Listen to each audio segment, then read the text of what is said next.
எனதன்பு மிதுனராசிக்கார நேயர்களுக்கு எனதினிய வணக்கம். நம்ம இன்னைக்கு வீடியோ பதிவுக்கு முழுமையா போறதுக்கு முன்னாடி முருகரை மனதார வணங்கிட்டு வீடியோ பதிவுக்குள்ள போகலாங்க. ஓ முருகா போற்றி, ஓ முருகா போற்றி, ஓ முருகா போற்றி. காக்கும் முருகனே போற்றி. நல்லதே நடக்கும், நல்லது மட்டும்தான் நடக்கும். நம்மளோட மிதுன ராசிக்காரங்களுக்கு பேச்சு திறன் அதிகமா இருக்கு. இவங்களுடைய பேச்சு திறன் மூலமா எதிரிகளை கூட இவங்க எளிமையா நண்பனா மாத்திருவாங்க. இவங்களுக்கு புத்திசாலித்தனம் அதிகமாவே இருக்கு. இவங்க எந்த ஒரு செயலை செஞ்சாலும் சுறுசுறுப்பா செய்வாங்க.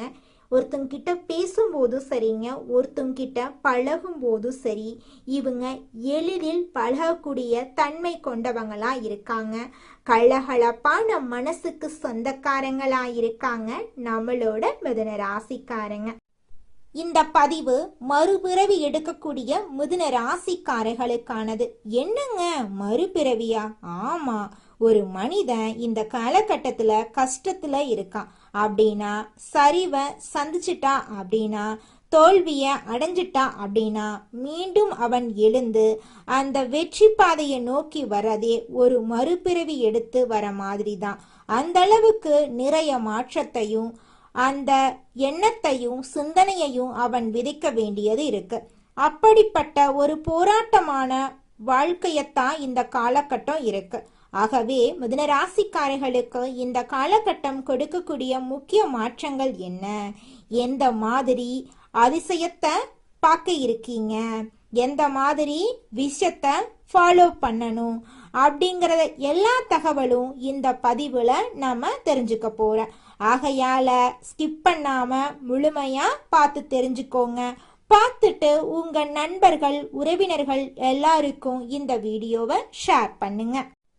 நம்மளோட மிதுன ராசிக்காரர்கள் எப்போது வாழ்க்கையில முன்னேறுவாங்க அப்படிங்கிறத பத்தி நாம போன பதிவுல பார்த்திருந்தோம். குறிப்பா இப்ப அதற்கான நேரமும் காலமும் வந்துருச்சு அப்படின்னே சொல்லலாம்.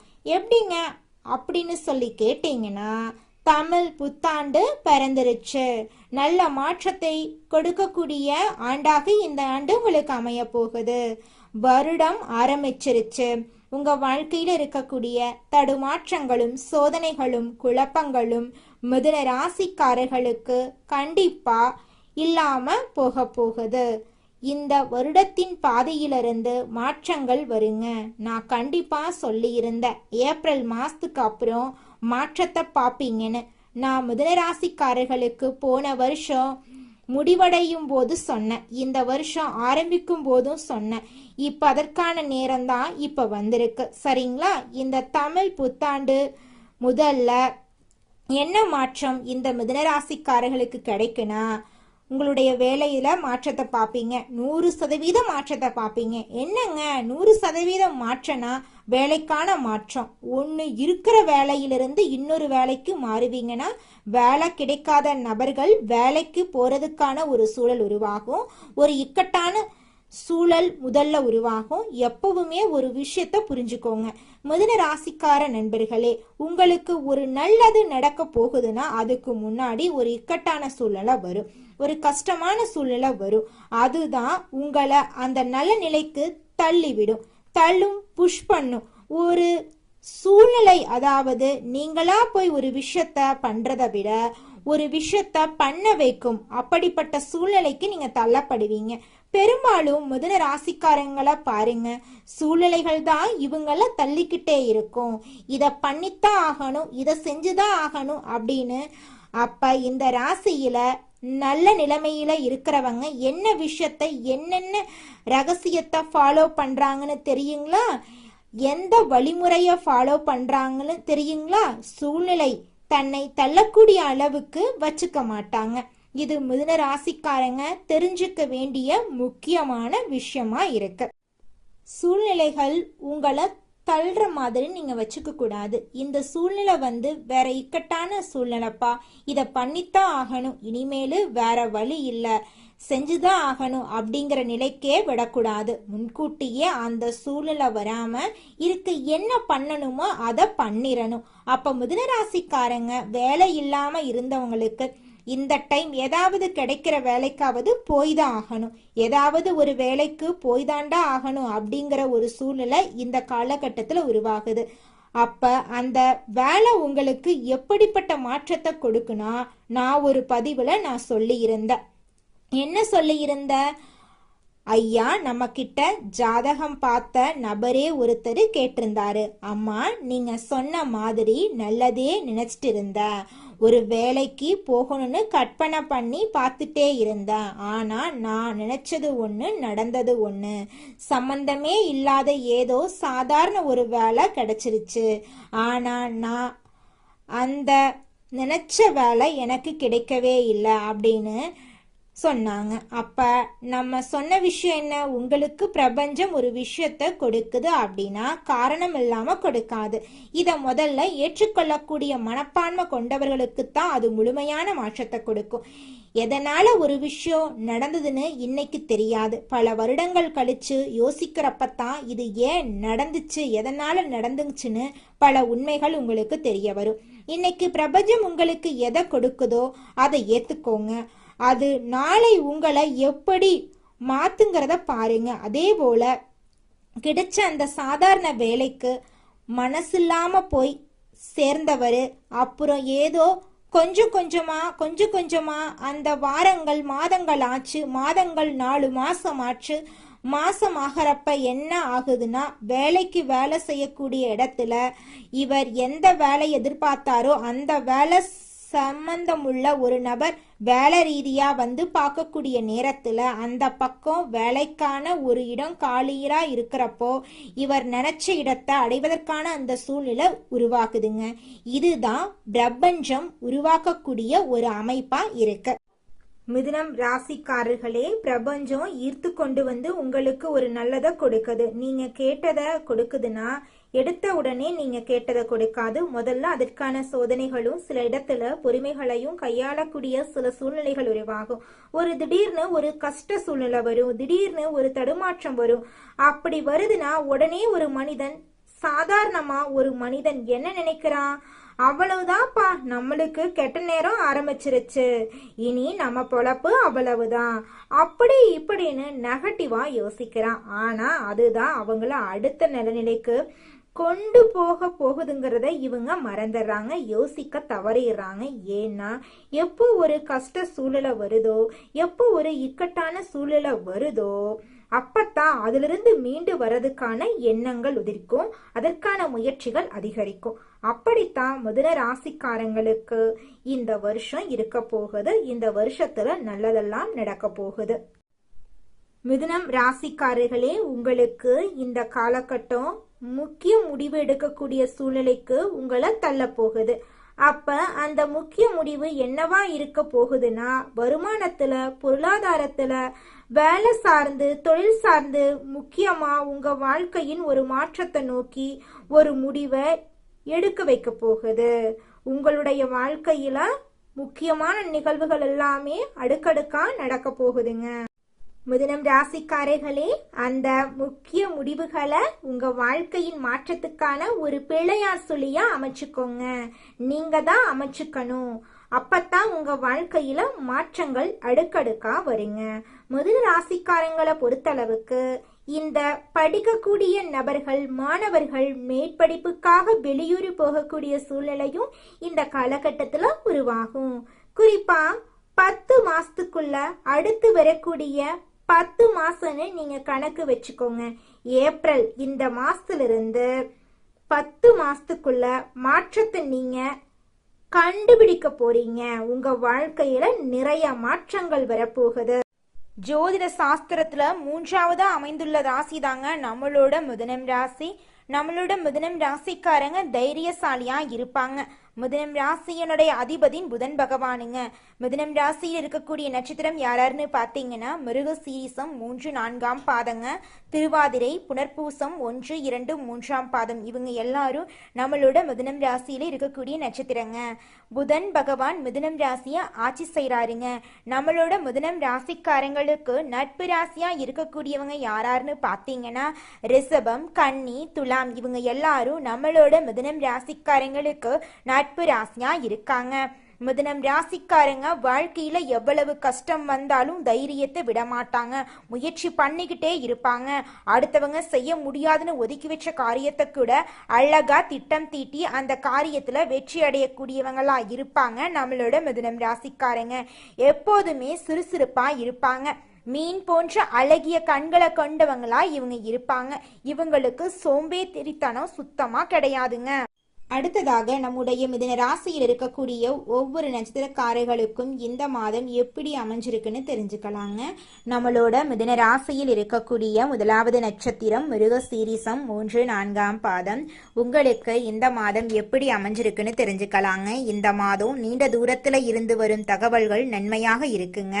கூர்மையான மதிநுட்பத்தால எந்த பிரச்சனையும் எளிதாக நீங்க தீர்த்துருவீங்க. பூர்வீக சொத்துக்கள்ல இருந்த தகராறுகள் நல்ல முடிவுக்கு வரும். உங்க குடும்பத்துல இது நாள் வரைக்கும் இருந்த அனைத்து பிரச்சனைகளுக்கும் படிப்படியா தீர்வு கிடைக்க போகுது. உங்களோட ஆசைகள் கனவுகள் எல்லாமே நிறைவேற போகுதுங்க. உங்களுடைய குடும்பத்துல சுபகாரியங்கள் தொடர்ச்சியா நடக்க போகுதுங்க. நீங்க நிலம் வாங்க போறீங்க, கார் வாங்க போறீங்க, வாகனமெல்லாம் வாங்க போறீங்க. 30 வயசு ஆயிருச்சு, தலைமுடி நரைச்சு போச்சு, எனக்கு திருமணம் நடக்குமா நடக்காதா அப்படிங்கிற குழப்பத்துல இருந்த மிதுன ராசியில் இருக்கக்கூடிய மிருகசீரிசம் 3-4 பாதத்தை சேர்ந்தவங்களுக்கு இந்த காலகட்டத்துல உங்களுக்கு ஏற்ற சரியான வாழ்க்கை துணையோடு உங்களுக்கு திருமணம் நடக்க போகுதுங்க. அடுத்ததாக நம்முடைய மிதுன ராசியில் இருக்கக்கூடிய நட்சத்திரம் திருவாதிரை. உங்களுக்கு இந்த மாதம் எப்படி அமைஞ்சிருக்குன்னு தெரிஞ்சுக்கலாங்க. இந்த மாதம் தொழில் வியாபாரம் திருப்திகரமா நடக்குங்க. பார்ட்னர்கள் ஒத்துழைப்போட வியாபாரத்தை விரிவாக்கம் செய்ய நீங்க முயற்சி செய்வீங்க. கடிதம் மூலமா வரும் தகவல்கள் நல்ல தகவலா உங்களுக்கு இருக்குங்க. வர வேண்டிய பணம் உங்க கைக்கு வந்து சேருங்க. உங்க வாழ்க்கையில் இருக்கக்கூடிய அனைத்து கஷ்டங்களும் காணல் நீரா கரைஞ்சு போயிருங்க. உங்களுடைய எண்ணம் போல உங்க வாழ்க்கையில நல்லது மட்டும்தாங்க நடக்கும். கெட்டது என்ற பேச்சுக்கெல்லாம் துளி கூட இடம் கிடையாதுங்க. உங்களுடைய உடல்நிலை ஆரோக்கியமா இருக்க போகுதுங்க. உங்களுடைய மனக்கவலைகள் காணல் நீரா கரைஞ்சு போக போகுதுங்க. அடுத்ததாக நம்முடைய மிதுன ராசியில் இருக்கக்கூடிய நட்சத்திரம் புனர்பூசம் 1-2-3 பாதம். உங்களுக்கு இந்த மாதம் எப்படி அமைஞ்சிருக்குன்னு தெரிஞ்சுக்கலாங்க. இந்த மாதம் உத்தியோகத்தில் இருக்கிறவங்களுக்கு வீண் அலைச்சல் ஏற்பட்டாலும் எடுத்த வேலையை எப்படிப்பட்டாவது செஞ்சிருவீங்க. புதிய வேலைக்கு முயற்சி செய்யறவங்களுக்கு சாதகமான பலன் தரும். மாணவர்களுக்கு கல்வியில வெற்றி பெற எடுக்கும் முயற்சிகள் சாதகமான பலனை தரும். எனக்கு திருமணம் ஆயிருச்சு, 4-5 வருஷம் ஆச்சு, போகாத கோவில் இல்லை, பண்ணாத பரிகாரம் இல்லை அப்படின்னு கண்ணீர் சிந்திட்டு இருக்கக்கூடியவங்களுக்கு இந்த காலகட்டத்தில் நிச்சயமாக குழந்தை பாக்கியம் கிடைக்க போகுதுங்க. நீங்கள் இது நாள் வரைக்கும் பணங்காசு 4-5 பேர்கிட்ட கடன் வாங்கி ஒவ்வொரு நாளையும் வாழ்ந்திருப்பீங்க. ஆனால் இனி வரக்கூடிய காலங்களில் நீங்கள் 4-5 பேருக்கு பணங்காசு கடன் கொடுக்கக்கூடிய அளவுக்கு செல்வாக்கில் உயர்ந்த வாழ்க்கையை நீங்கள் வாழ போறீங்க. நல்லதுதான் நடக்குங்க. நல்லது மட்டும்தாங்க நடக்கும். கெட்டது அப்படிங்கிற பேச்சு துளி கூட இடம் கிடையாதுங்க. குலதெய்வம் எங்கேயோ இருக்குது, என்னமோ இருக்குது அப்படிலாம் நீங்க நினைக்க வேண்டாங்க. நீங்க எங்கிருந்தாலும் ஒரு தீபம் ஏத்தி வச்சு அந்த தீப ஒளியில தெய்வங்கள் இருக்கிறாங்க அப்படின்னு நினைச்சு வழிபாடு செய்யுங்க. குலதெய்வமே தெரியாவிட்டாலும் வீட்டுல தீபம் ஏற்றி வச்சு ஏதாவது ஒரு நல்ல நாள்ல குலதெய்வத்தை நினைச்சு வழிபாடு செய்யுங்க. குலதெய்வ வழிபாடு குலம் காக்குங்க, குலம் தலைக்கும். முதல்ல குலதெய்வம், அப்புறம் இஷ்டப்பட்ட தெய்வம், அப்புறம் உங்களுக்கு விருப்பப்பட்ட தெய்வங்க. எந்த கோயிலுக்கு போனாலும் என்ன பண்ணாலும் ஏற்றமில்லை அப்படின்னு நீங்க சொல்லுவீங்க. தினமும் எந்திரிச்ச உடனே சூரிய பகவான நமஸ்காரம் பண்ணுங்க. அவங்களுடைய அனுகிரகம் இருந்தா போதும். மற்ற கிரகங்கள் எல்லாம் சாதகமா இல்லைனா கூட பரவாயில்ல, அந்த சூரியனுடைய பிரகாசம் உங்க வாழ்க்கையவே பிரகாசமா மாத்திருங்க. அந்த வெளிச்சம் உங்களை வந்து சேருங்க. உங்க வாழ்க்கையில் இருக்கக்கூடிய கண்ணீரெல்லாம் கரைஞ்சு போயிருங்க. கொடுக்கும் வார்த்தைக்கு மதிப்பு கொடுக்கக்கூடிய மிதுன ராசி அன்பர்களே, இந்த மாதம் பணவரத்து அதிகரிக்கும், அறிவு திறமை வெளிப்படும், உங்கள் வார்த்தைக்கு மதிப்பு உண்டாகுங்க. அடுத்தவர்களின் குற்றச்சாட்டுக்கு ஆளாக நேரிடலாம், அதனால கவனமா இருந்துக்கோங்க. அதிகமா உழைக்க வேண்டி இருக்கும், தொழில் வியாபாரத்துல லாபம் கிடைக்கும், சாமர்த்தியமாக வாடிக்கையாளர்களுடன் பேசி அவர்களை தக்க வைத்துக் கொள்வீங்க. உத்தியோகத்துல இருக்கிறவங்க எதிர்காலம் பற்றிய திட்டங்களை வகுப்பீங்க. பணவரத்து இருக்கும், குடும்பத்துல கணவன் மனைவிக்கிடையே இருந்த மனவருத்தம் குறைஞ்சு போயிரும். குடும்பத்துல இருப்பவர்களின் ஒத்துழைப்பு உங்களுக்கு கிடைக்கும். பிள்ளைகளின் மீது கவனம் தேவை. வாகனங்களால செலவு இருக்கும். குடும்ப உறுப்பினர்களின் உடல் நிலையில கவனம் தேவை. பெண்களுக்கு மற்றவர்கள் உதவியுடன் செய்யும் காரியங்கள் சாதகமான பலனை தரும். சிக்கனத்தை கடைபிடிக்கிறது நல்லது. மாணவர்களுக்கு சக மாணவர்கள் நண்பர்களிடம் அதிகம் பேசி பழகிறத தவிர்ப்பது நல்லதுங்க. பாடங்கள்ல கூடுதல் கவனத்துடன் படிக்கிறது நன்மை தரும். கலைத்துறையினர்களுக்கு கவனம் தேவை. எதிர்பாலினத்தாரிடம் பழகும்போது எச்சரிக்கை தேவைங்க. எதை பற்றியும் கவலைப்படாம தீர ஆலோசித்து எதையும் செய்யறது நல்லது. கடன் கொடுக்கிறது, ஃபைனான்ஸ் போன்றவற்றில் மிகவும் கவனமாக இருக்கிறது உங்க வாழ்க்கைக்கு ரொம்பவும் நல்லது.